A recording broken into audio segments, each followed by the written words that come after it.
लिपवास 10 mg। इस मेडिसिन को सिप्ला नामी कंपनी बनाती है।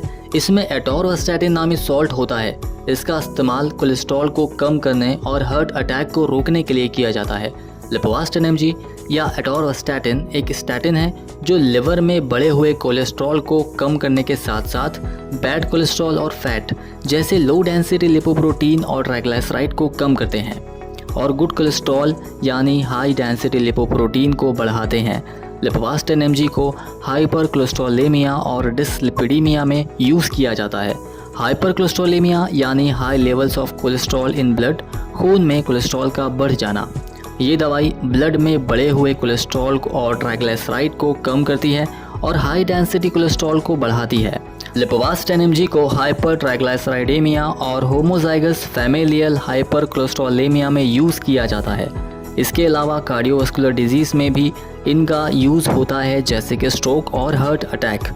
इस दवाई से होने वाले साइड इफ़ेक्ट में कॉन्स्टिपेशन यानी कब्ज़, फ्लैचुलेंस, पेट में गैस होना, डिस्पेप्सिया यानी बदहज़मी, abdominal pain, headache, muscle pain, difficulty in swallowing और डायरिया वगैरह देखने को मिलते हैं। इसके अलावा विजुअल डिस्टर्बेंसेस और कोलेस्टेसिस यानी स्किन का येलो और आँखों का सफ़ेद होना हो सकता है।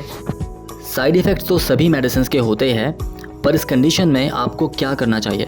अगर आपको किसी दवाई को लेने से हेडेक होता है तो आपको ज़्यादा से ज़्यादा फ्लूइड्स पीना चाहिए और रेस्ट करना चाहिए।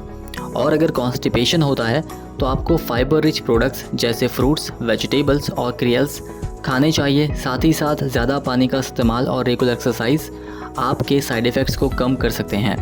लिपवास 10 mg को लिवर डिजीज़ और एलर्जी में यूज़ नहीं किया जाता। प्रेगनेंसी और ब्रेस्ट फीडिंग में भी इस दवाई का इस्तेमाल करना अनसेफ होता है। ज़्यादा अल्कोहल पीना ट्राइग्लिसराइड के लेवल को बढ़ा सकता है जिसकी वजह से लिवर डैमेज भी हो सकता है। कुछ मेडिसिन ऐसी होती है जो लिपवास 10 mg के इफ़ेक्ट को कम कर देती है या बदल देती है, यानी इन दवाओं से सीरियस इंटरेक्शन हो सकते हैं। इन दवाओं में एजिथ्रोमाइसिन, इरिथ्रोमाइसिन, क्लेरिथ्रोमाइसिन, एटाज़ोनवीर और साइक्लोस्पोरिन शामिल है। कुछ बीमारियों के साथ भी इस मेडिसिन का इंटरेक्शन देखने को मिलता है जैसे कि लिवर डिजीज़, रेब्डोमाइलिसिस, डायबिटीज़ और कंजक्टिव इम्पेयरमेंट। इस मेडिसिन को लेने के बाद आपको इसका असर 3 से 4 घंटों में देखने को मिलेगा।